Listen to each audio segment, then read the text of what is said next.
സ്വതന്ത്ര കണക്കൻ മഹാസഭ സംസ്ഥാന രജത ജൂബിലി സമ്മേളനം പാലക്കാട് നടന്നു. പട്ടിക വിഭാഗങ്ങളുടെ സാമ്പത്തിക സാമൂഹിക വളർച്ചയ്ക്ക് പദ്ധതികൾ ആവിഷ്കരിക്കണമെന്ന് സമ്മേളനം ആവശ്യപ്പെട്ടു.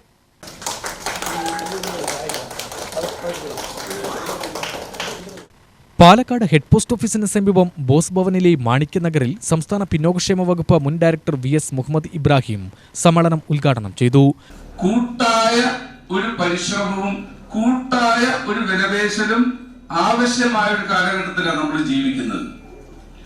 ഭിന്നിപ്പിക്കുക, വിഭജിക്കുക, തകർക്കുക എന്നുള്ളത് ബ്രിട്ടീഷുകാരന്റെ തന്ത്രമായിരുന്നുവെങ്കിൽ ആധുനിക രാഷ്ട്രീയ പാർട്ടികളുടെ ചാണക്യന്മാരും ആ തന്ത്രമാണ് എടുത്ത് പ്രയോഗിക്കുന്നത്. ഇവിടെ പ്രസിഡന്റ് സൂചിപ്പിച്ചു, നമുക്കൊക്കെ ഒരു പ്രത്യേകമായ വേദി ഉണ്ടാക്കി തന്നിട്ടുണ്ട്. നിർദോഷരായ നമ്മളൊക്കെ ധരിച്ചിരിക്കുന്നത് നമ്മളോടുള്ള അമിതമായ സ്നേഹവാത്സ്യം കൊണ്ടാണ്. ആ സ്നേഹവും വാത്സല്യവും കൂടുതലുള്ളത് കൊണ്ടാണ് നമുക്ക് പ്രത്യേകമായി ഒരു സംഘടന ഉണ്ടാക്കി പരിഗണന തന്ന് നീയാണ് ഇതിന്റെ എല്ലാം, നീ PKSന്റെ, ഞാൻ ഒരു പാർട്ടിക്ക് എതിരൊന്നുമില്ല, താലൂക്ക് പ്രസിഡന്റാണ്, ജില്ലാ പ്രസിഡന്റാണ്, ജില്ലാ സെക്രട്ടറിയാണ്, ദളിത് കോൺഗ്രസിന്റെ ജില്ലാ പ്രസിഡന്റാണ്, ജില്ലാ സെക്രട്ടറിയാണ് എന്നൊക്കെ പറഞ്ഞ് അവരോധിച്ചാൽ എന്തോ മഹാസംഭവമാണെന്നാണ് നിഷ്കളങ്കരായ പല ആളുകളും ധരിച്ചിട്ടുള്ളത്.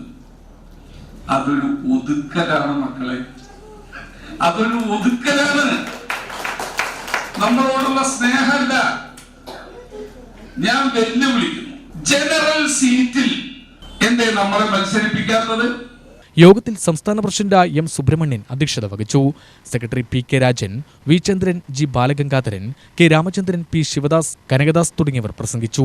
സർക്കാർ അനുവദിച്ച ബജറ്റിലെ ഫണ്ടുകൾ വകമാറ്റുന്നത് നിയമനിർമ്മാണം മൂലം തടയണമെന്നും ഗ്രാന്റ് വർദ്ധിപ്പിക്കണമെന്നും എയ്ഡഡ് മേഖലയിൽ സംവരണം നടപ്പിലാക്കണമെന്നും പിൻവാതിൽ നിയമനം അവസാനിപ്പിക്കണമെന്നും സമ്മേളനം ആവശ്യപ്പെട്ടു. മുതിർന്ന പൗരന്മാരെ ആദരിച്ചു. കണക്കൻ സമുദായത്തിലെ ത്രിതല പഞ്ചായത്തിലെ തെരഞ്ഞെടുപ്പിൽ വിജയിച്ച അംഗങ്ങളെ യോഗത്തിൽ ആദരിച്ചു. UTV news, Palakkad.